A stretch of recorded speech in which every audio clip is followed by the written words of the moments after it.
नमस्कार, तुम्हा सर्वांचे बेलाच किचन मध्ये स्वागत। आणि आज आपण घेऊन आलोय मालवणी पद्धतीची मस्त अशी झणझणीत स्वीट अशी, म्हणजे टेस्टीला थोडीशी चटपटीत अशी बोलू शकता, म्हणजे गोड पण लागणार, थोडी तिखट पण लागणार, जी चटपटीत चवेची मालवणी पद्धतीची अगदी मस्त अशी रेसिपी आहे। कोल्हापुरीच्या अपोजिट ही रेसिपी आहे, पूर्णच्या पूर्ण वेगळी आहे। तर तुम्ही रेसिपी नक्की बनवून पहा। शेवग्याची शेंगा आता बाजारात आल्यात, तर ही रेसिपी आज झालीच पाहिजे। सगळ्यांना आवडणार मला माहिती आहे, कारण एवढी सुंदर बनली। मी टेस्ट केली आणि त्यानंतरच ही रेसिपी तुमच्यासोबत शेअर केली आहे। तर इथे मी मालवणी पद्धतीने बनवण्यासाठी शेवग्याची शेंगा बघू शकता अशा बारीक बारीक कट करून घेतलेल्या आहेत। अशा कोवळ्या कोवळ्या शेंगा आता बाजारामध्ये शेवग्याची शेंगा भरपूर प्रमाणात आहेत, तर अशा खूप साऱ्या मी इथे बघू शकता खूप साऱ्या शेंगा आहेत ह्या घेतल्या। तुम्ही तुमच्या अंदाजे घ्या किती तुम्हाला प्रमाण हवं तसं। ह्या पाव किलोच्या वरती आहेत, म्हणजे 5-7 शेंगा होत्या, त्यांना चिरून चिरून मी अशा बारीक बारीक पीस केलेले आहेत। तर हे आपण साईडला ठेवा, पाण्याने स्वच्छ धुवून बारीक कट करून ठेवलेल्या आहेत ह्या। आणि त्याच्यासाठी लागणारा सर्व मसाला बघणार आहोत। मालवणीमध्ये ओल्या खोबऱ्यामध्ये बनवलं जातं सगळ्या भाज्या, तर त्याची टेस्ट खूप वेगळी असते। तर इथे मी एक ओल्या खोबऱ्याचं म्हणजे अर्ध ओलं खोबरं अख्खं वाटी, अर्धी वाटी ती पूर्ण चिरून घेतलेली आहे अशी। कोथिंबीर खूप सारी अशी हिरवीगार अशी मस्त लुसलुशीत कोथिंबीर इथे बघू शकता, मस्त अशी असेल ना तर त्याला सुगंध खूप छान येतो। अद्रकचा तुकडा घेतलेला आहे 1 इंच, एक 20-25 लसणाच्या पाकळ्या घेतलेल्या आहेत। आणि हा मसाला आपल्याला काय करायचा आहे, मिक्सरला बारीक करून घ्यायचा, वाटण करून घ्यायचं सर्वप्रथम। तर सर्वप्रथम आपल्याला काय करायचं आहे, मिक्सरचं मी छोटं भांडं घेतले आणि त्याच्यामध्ये मी घालणार आहे खोबरं। ओलं खोबरं असलं तरी बारीक करायला पहिलं खोबरंच वापरायचं। आता खोबऱ्याचे पीस कसे राहून जातात मोठे मोठे, तर ते राहू नये यासाठी काय करायचं, खोबरं पहिले घ्यायचं बारीक करायला। इथे मी खोबरं घातलेलं आहे ओलं, त्याच्यामध्येच मी काय करणार, लसूण आणि अद्रक घालून घेते। हे सर्वात आपण काय करूया, मिक्सरला फिरवून घेऊयात। इथे मी ओबड धोबड असं हे वाटून घेतलं, म्हणजे खोबऱ्याचे मोठे मोठे पीस लहान झालेत। आता आपल्याला काय करायचं, याच्यामध्ये मिरची तिखट किती खाणार आहे त्याच्यानुसार घाला तुम्ही तुमच्या अंदाजे। हे तिखटवाल्या मिरच्या आहेत, तर मी इथे 5-6 घालते। आणि कोथिंबीर घालते, खूप सारी कोथिंबीर जी मी बारीक करून हाताने मोडून तोडून घातली तरी हरकत नाही। त्याचे देठ वगैरे घ्यायचे, टाकायचे नाही। देठ हे पोषक तत्व असतं, त्याचं सूप बनवलं जातं स्पेशली देठ पासून। इथे बघू शकता हे मी वाटण करून घेतलं बारीक। मस्त बारीक करताना काय करायचं, बारीक झालं नाही तर थोडं पाणी घालायचं मस्त असं आणि बारीक करून घ्यायचं। हे बघू शकता अशी पेस्ट झाली पाहिजे व्यवस्थित। ही आपली तयार झाली, वाटण तयार करून घेतले मी। हे बघू शकता जशी खोबऱ्याची आपण चटणी करतो सेम त्या पद्धतीने ही चटणीसारखं करून घेतलंय। हे बघू शकता आहे ना, खोबऱ्याचे पीस शिल्लक राहिले नाही पाहिजे याच्यामध्ये। तर हे आपलं तयार झाले।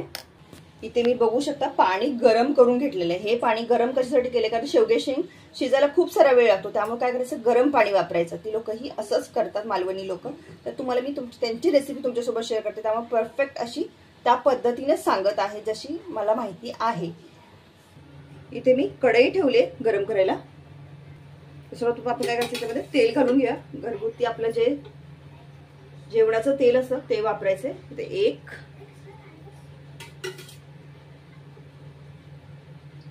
2 आणि हे 3 चम्मच वापरले, म्हणजे मोठा 1 चमचा तेलभर वापरलेला आहे। 1 चम्मच मोहरी सर्वप्रथम तडतडायला टाकून द्यायची। 1 चम्मच जिरे, कढीपत्ता आणि लगेच आता आपल्याला मोहरी आणि जिरे तडतडले चांगले। इथे पाहू शकता मी 2 मोठे कांदे बारीक चिरून घेतलेले आहेत आणि 2 टमाटर चांगले मस्त लालबुंद टमाटर आणि कांदा एकदम बारीक कट केलेला घ्यायचा। कांदा खूप सारा घालायचा, मोठावाला घेतल्यामुळे मी 2 घेतले, अगदी लहान असतील तर 4-5 घातले तरी हरकत नाही, पण हे बारीक करून घ्यायचे। शिवाय सोबत टमाटर घालायचं आपल्याला, याच्यामध्ये टमाटर खूप सारा घालायचा, टमाटरने ही टेस्ट येते छान याच्या भाजीला। आणि आता हे हलवून घेऊया, मिक्स करूया। जिरे आणि मोहरी तडतडल्यानंतर हे घालायचे। लगेच आता आपण याच्यामध्ये घालतो हळद। इथे मी घातली अर्धा चम्मच हळद। हिंग घालायचं चिमूटभर, एकदा मिक्स करून घेऊया। टमाटर आणि कांदा सॉफ्ट झाला पाहिजे। गॅस फुल ठेवलेला आहे मी आता। इथे आपल्याला चवीनुसार मीठ घालायचं आहे. तर मी ते 1 चम्मच, जो आपला डेलीचा चम्मच असतो घरातला तो वाला 1 आणि हाफ चम्मच मीठ घालते. मस्त असा तडका बसलाय. तर आता काय करूया, खोबरं ही टमाटर ही आपलं बऱ्यापैकी सॉफ्ट झाले. लगेच इथे घालायचं जे वाटण करून घेतले आपण ते वाला वाटण घालून घ्यायचं, खोबऱ्याचं, ओल्या खोबऱ्याचं आणि मसाल्याचं.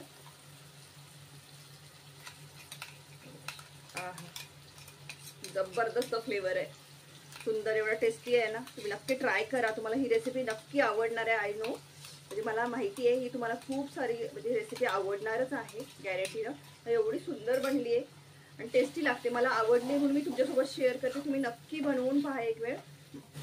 आणि रेसिपी आवडली तर लाईक, सबस्क्राईब आणि शेअर करायला मात्र नक्की विसरायचं नाही.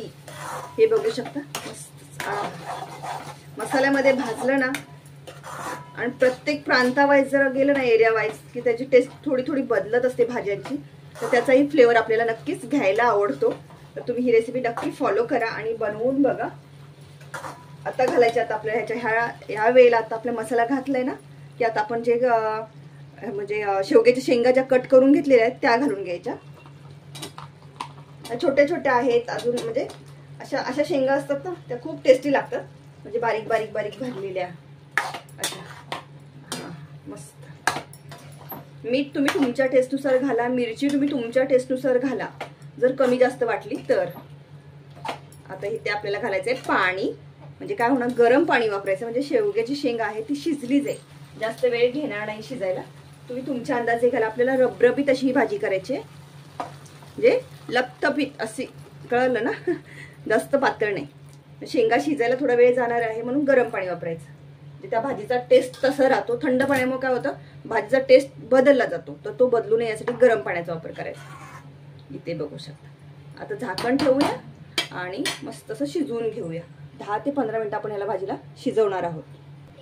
इथे मी भाजीवरती झाकण ठेवते आणि मस्त अशी शिजवून घेणार 10 ते 15 मिनिट. गॅस कमी करायचा, म्हणजे काय होतं, शिजायला व्यवस्थित प्रॉपर वेळ दिला की भाजीचा टेस्ट ही छानपैकी वाढला जातो. तर यासाठी थोडं कमी गॅस करायचा आणि शिजवून द्यायची त्याला. 15 मिनिटं झालेत, आपण भाजी चेक करूया.